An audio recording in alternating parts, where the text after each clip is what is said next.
Welcome everybody to Monday Evening Live. We have a special guest tonight. I'm Melanie, with the founder of All About the Sisters, and tonight we have Chanda, Louise, Oton. Did I say that correct? Yes. Okay. And we're going to be talking about 5 ways to plan your work from home day. So let me just tell you guys a little bit about Chanda. Before I do that, happy Black History Month. Today's day 1 of Black History Month, and we are going all in. We have to highlight people, remember our folks, remember those who have gone before us and who have paved the way for us. So kudos to them, hip hip hooray. So today what I brought Chanda on to do is really help us with just to come away with five ways that we could plan our work from home days. I've heard a lot from some of you all last year during the pandemic that it was your first time being introduced to work from home.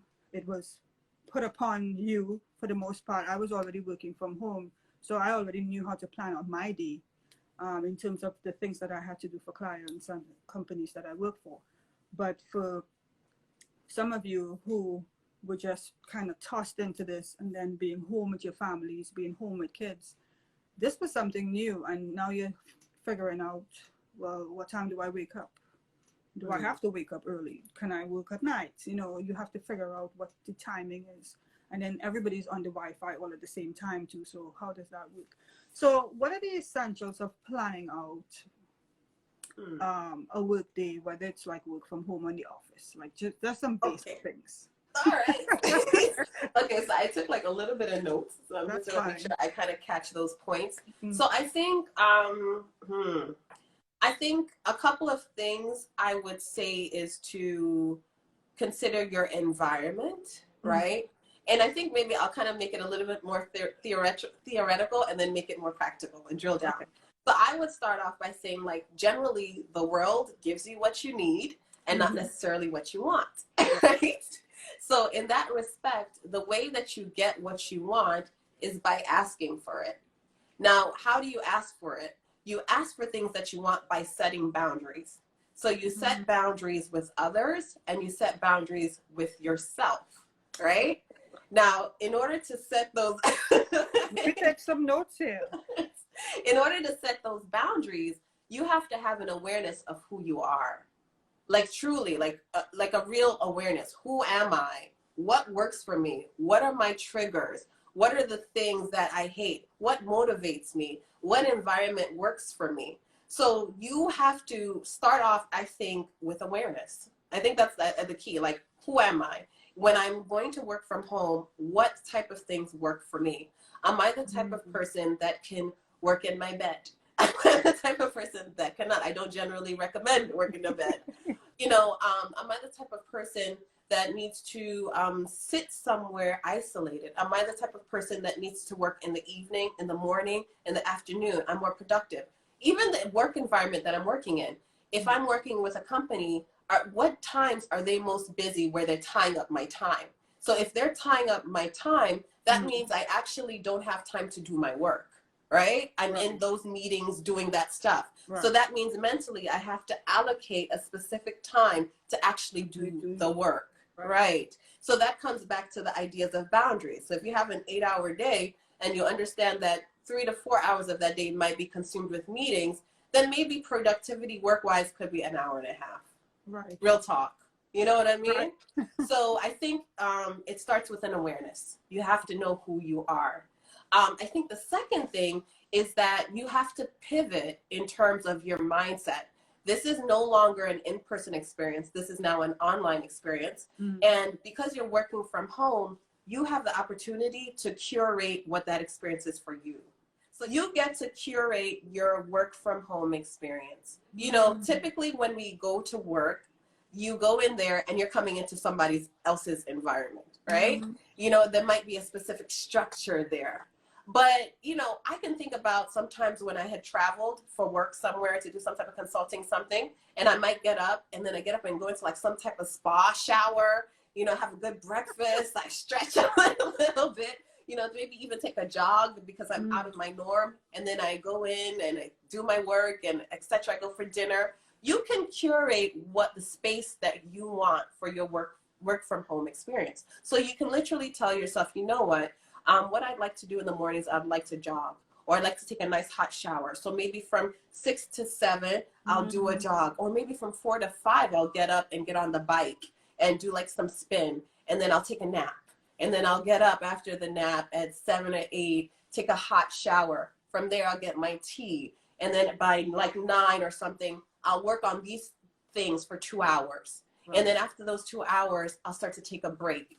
So I would say first thing, awareness. Second thing is curate your work from home experience. Take breaks, right? So that goes into that whole curate your work from home experience. Mm-hmm.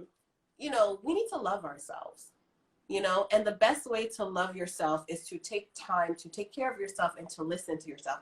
How many of us sit at the computer and we're just working on something and we want to just get it done? So we keep pushing and pushing and pushing, but we kind of already feel within our body that we're done. Mm-hmm. You know what I'm saying? And then you push yourself to 12, 1, 2, 3, 8, whatever time, and you finally go to bed and then you wake up, but you know, you didn't give yourself a chance to rest. Right. I think you need to definitely take some breaks. Take some breaks, you know, and maybe even actually schedule it in. Make that part of your curated experience. So tell yourself, like, you know what, and it comes back to the awareness. I need to take breaks maybe every 15 minutes of the hour. You know, Joy and I, Joy's on here, Joy Fitwell. We got on Clubhouse last week, Thursday, to talk about sensory breaks. And for those of you who don't know what sensory breaks are, they're basically the same thing she's talking about. You take a break where you shift your mind from the focus of the task that you're doing to do something else. So like one of my sensory breaks is I love to build puzzles. I think to me it's mindless. Sensory breaks, I actually learned that from you and Joy during your Clubhouse meeting last week as well. I love sensory breaks. I really do. And like Melanie said, it's the idea of just getting away from your cell phone, noise.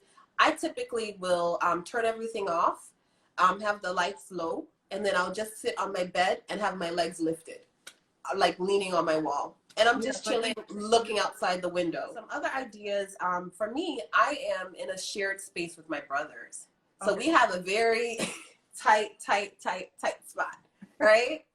And a couple of things that I've had to do is set up a space where I delegate, where I do my work, you know? So I've set up an intentional workspace for myself, and I stay there. However, what I will note, because I have my siblings that are also in the shared space that's in the living room, I also have to have an awareness that while I take up that space, I'm taking that space away from them as well. Right. So I personally have to, I don't want to say battle, but I have to have an awareness in terms of like courtesy to say that, you know what, I'll be in that space for X period of time, but then I'm not going to monopolize that space. Right. So I'll know that maybe once or twice, I don't know, every other week I'll go somewhere else. Maybe I'll go to another place and just do my work elsewhere. Or also, once I'm done for the day, I take everything, I pack it up, I put it away, and I clear it off so that it's open and free and accessible for them too. I like that. I was going to ask you about like mothers who are now home, have to work and have to balance kids who have to do homeschooling, like, you know, but I think this particular point helps them too in terms of setting up intentional like workspace, because they have to have their workspace, then you have to have yours. And then, you know, depending on how big or small the space is, you kind of shift things a little bit in terms of time. You know, I think you have to kind of supervise them while you do your work, or maybe, you know, somebody else who lives in the house can do that, or take turns doing that. If you take a break, then maybe you could, you know. Mel, I think I 100% agree. You know, I can't sit here and speak to it and say I'm the authority in that, since I don't have children yet. But I do think that setting up those boundaries, and also still going back to the whole concept of curating your workspace. You know, you're online and you're remote, so there's more flexibility there now. Right. You know, so it doesn't necessarily have to be that, you know what, I'm sitting here for these 8 hours or between here and here. You can really sit down and start to negotiate that time and your working hours with whoever you're collaborating with, or if it's a manager or so, and say, hey, you know, I have this and this time where I need to focus on this. I can allocate this and this time to here. You know what I mean? Even while your children are taking their own naps and breaks, maybe take your own naps and breaks there too, you know, and use those opportunities where they're taking their sensory breaks to also take your own sensory breaks, you know. I will say though, I think it's also important to have set boundaries for yourself too. So to make sure that you're also setting the boundaries for you so that everybody else, even your children, know that, hey, mom needs a bit of her own time too.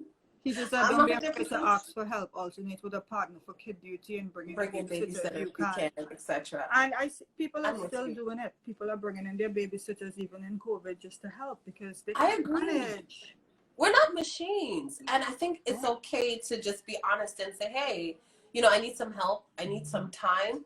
I need to take a step back from, like, that's okay. You know what I mean? Like, I think the idea that we're expected to be super women is very unrealistic. You know, it's not real, you know, and I think we need to, again, set the boundaries and have the courage to just say, you know what, hey, this is my limit.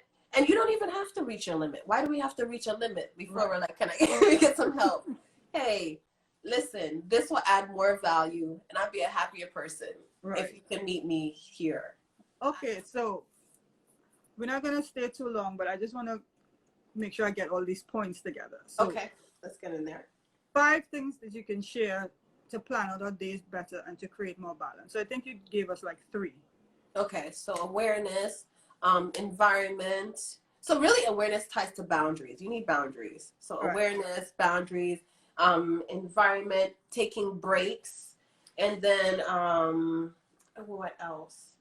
Just to-do lists, intentionality. So you set the tone for your day. I think that's actually one key thing that I've been working on mastering. So set up the agenda for your day. You could do it the night before.